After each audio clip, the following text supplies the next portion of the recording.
Hello, this is a short video to introduce the subject that we're doing on Zoom this Saturday. It's the mark of the beast, 666. To set it in perspective, we're going to talk about history. And you can't ignore this 1,000-year history. Well, it's called the Roman, or the Holy Roman Empire.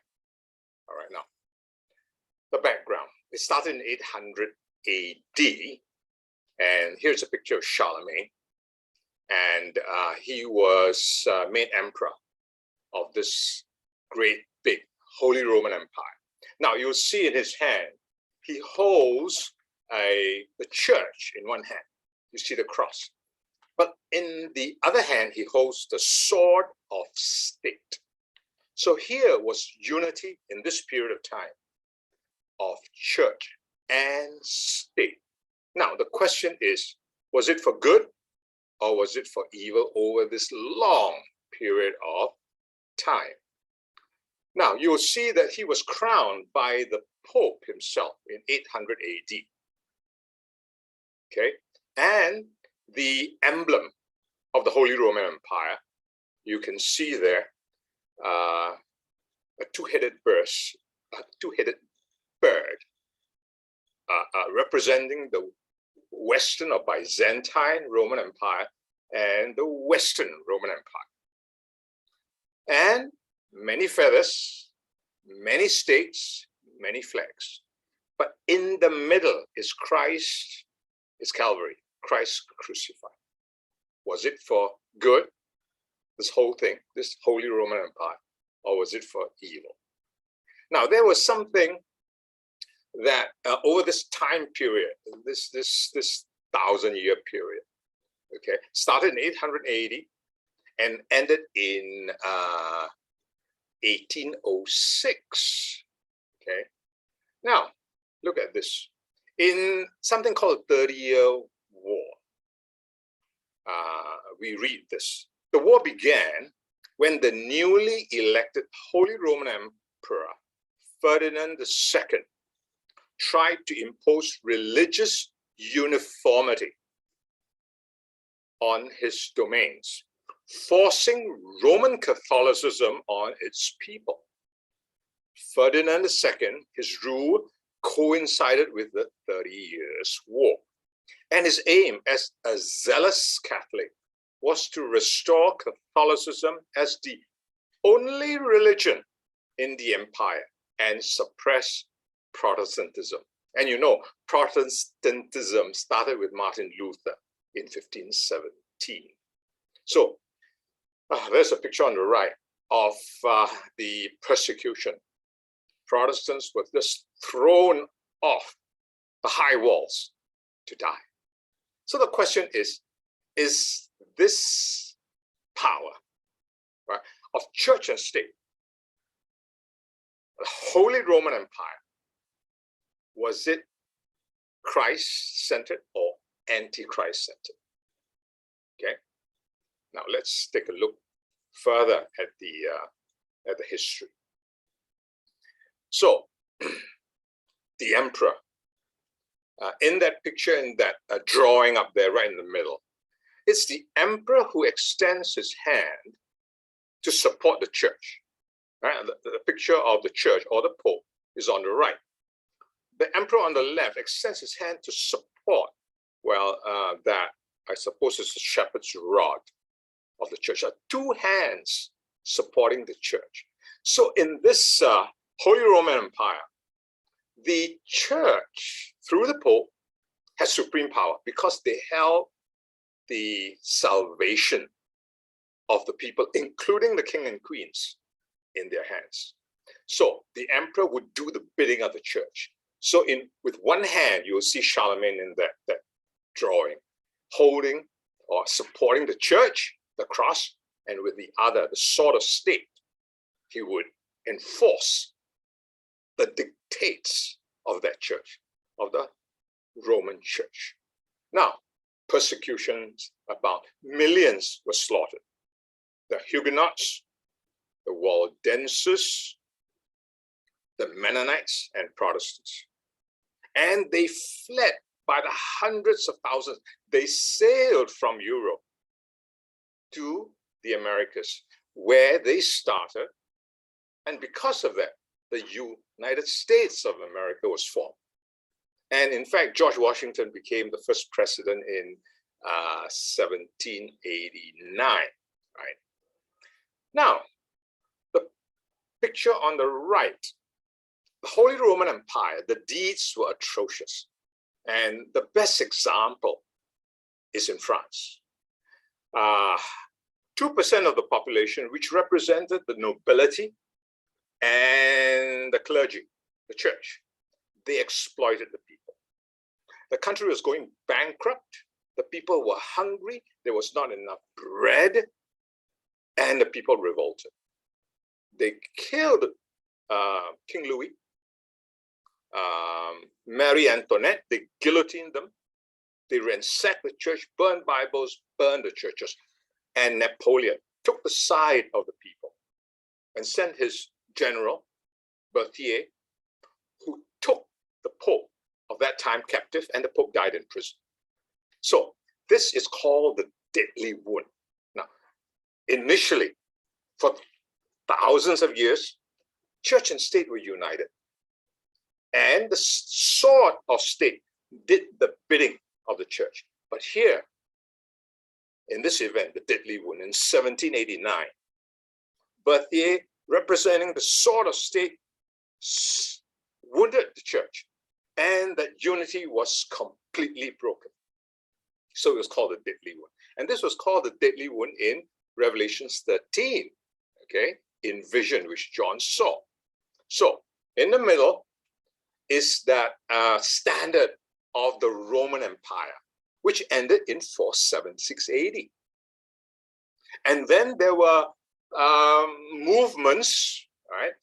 Kings, many kings became part of the Roman church. For example, Clovis, King Clovis of France, became a Catholic.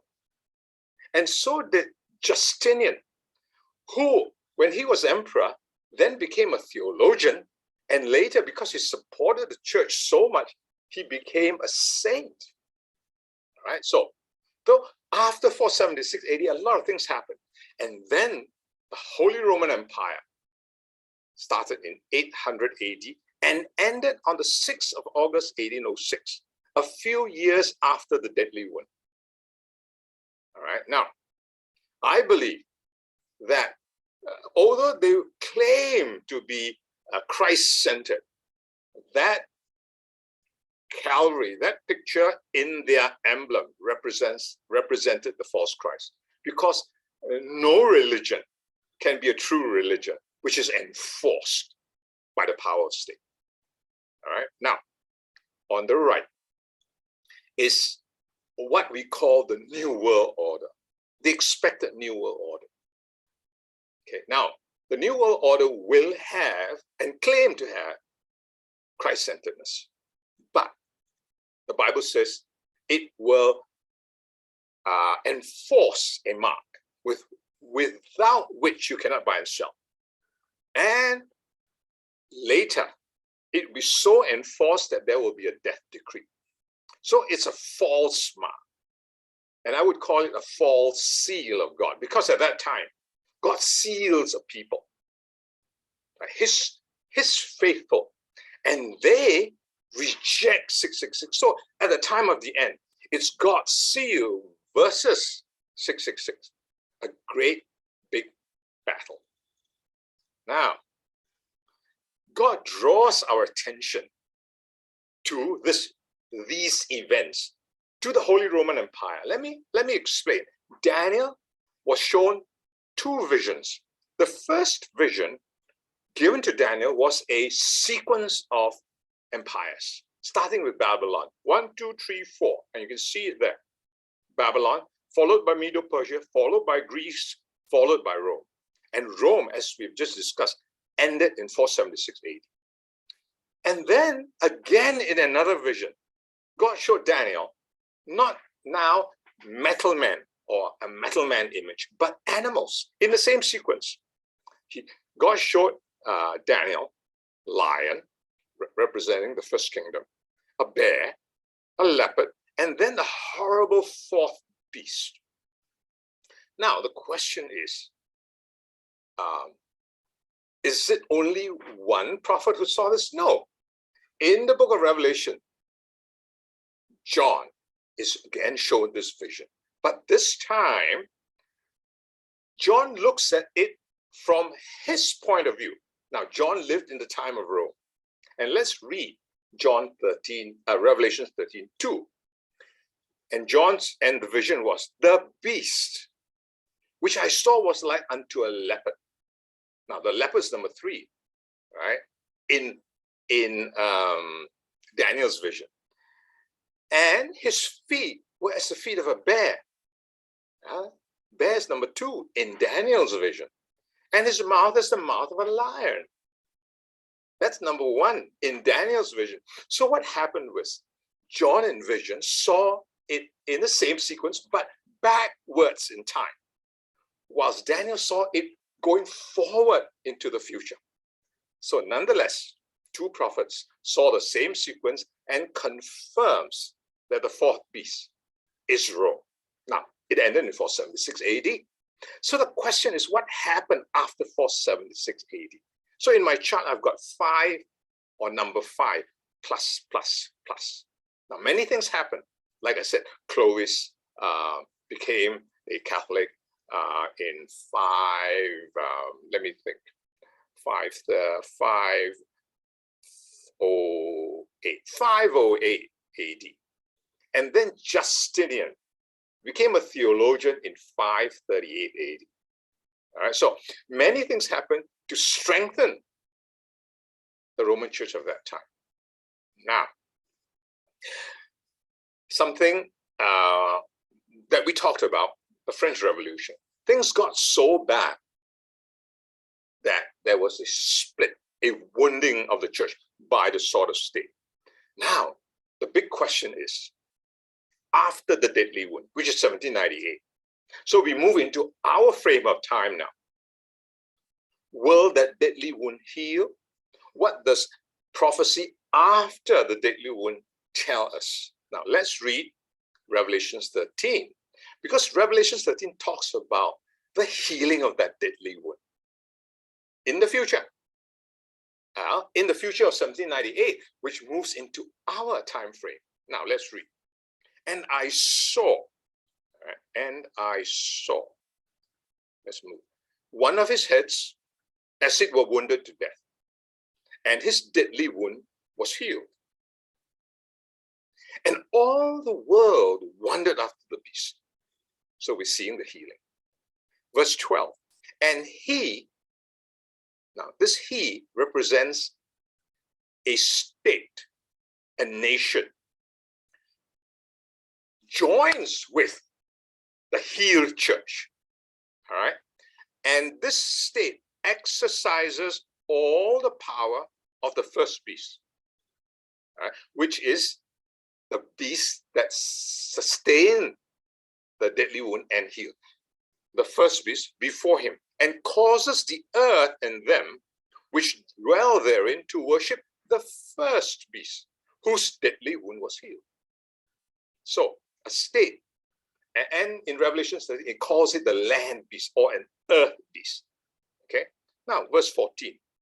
Now, this is the land beast, the state, saying to them that dwell on the earth, that they should make an image of the beast, of the first beast. Now, what does that mean? To make an image of the first beast. Now, which beast is this? The first beast, which had the wound by a sword and did live. Now, what's the image of the first beast? Now, we must understand this. The first beast had a few square miles in Rome that they owned and that they possessed, and it's called the Vatican. And the Vatican is a state, but the head of the state, the government of the state, is the Pope. But the Pope is also the head of the Roman Church. So, in a microcosm, right, the Vatican is church and state. So the state of prophecy of Revelation 13 is a nation that supports church and state, that it itself and it will enforce church and state in every nation of the earth. In other words, if you live in Singapore, Malaysia, or Australia, as you listen to this, every country, your country, will form church and state. Why? Because if you are persecuted, or as the Bible says, in the persecution, the enforcement of 666, without 666, you cannot buy and sell. So if you had $1 million, let's say, and because you reject 666, your bank account is frozen. You can't use your money at all. Who will do that? It's obviously your bank. But who will the bank listen to? The government of your nation, of which you are a citizen. So every country, to enforce 666, and it's a global conflict, right, will form church and state. So it is this land beast united with the healed Roman church, which will then, in Revelation 13, persecute again. Now, big question, will it find this powerful international state? And if so, who is it, or which state is it? Right now, Revelation 14:8 tells us a bit more. It says this woman, or this church, and it uses the word she, feminine, this church will fall. Why? Because she made all nations drink of the wine of the wrath of her fornication. Now, what's fornication? Fornication is a legitimate relationship between two parties, which are not meant to come together, church and state. And history verifies this. It did badly in the hands of man, of corrupt man. It is only reserved for God, because God is both God, religion, and government. Okay? He is both king and God. Okay? Now, so this fornication is church and state, as proven in history in the Holy Roman Empire. Now, the interesting thing is this, the word fallen. Now, a lot of people ask us this question. 2 Thessalonians 2:3. There must first come a falling away first. And then what is revealed? The man of sin, the son of perdition. Now, this falling away means in our current situation and near future, will the healed church again find a state power and then come into unity and enforce the evil power of 666 to starve the faithful to death, and subsequently a death decree in Revelation 13:15. So this is what we will study. And so we will do it this Saturday at 2 p.m. Do a screenshot. That's the meeting ID and the passcode. Now, I just want to very quickly summarize what you will hear. All right, now, you'll hear about how two prophets, in detail now, over 60 minutes, in detail, how two prophets of God has the same vision, identifies Rome as in that sequence. And then what came out of Rome? Right? The Holy Roman Empire, eventually, a persecuting power of church and state. Now, the church of that time, the Roman church of that time, suffers a deadly wound. And the Bible then says the deadly wound will be healed. And the healed church finds a national power, a state power, which is capable of enforcing all other nations to form church and state, to enforce 666, to, let's say, mandate. Now, that new word has power, to mandate 666. will this happen? Will it happen soon? Are we seeing the signs? So I hope to see you all in this 60-minute talk on Saturday. So bye-bye. Hope to see you.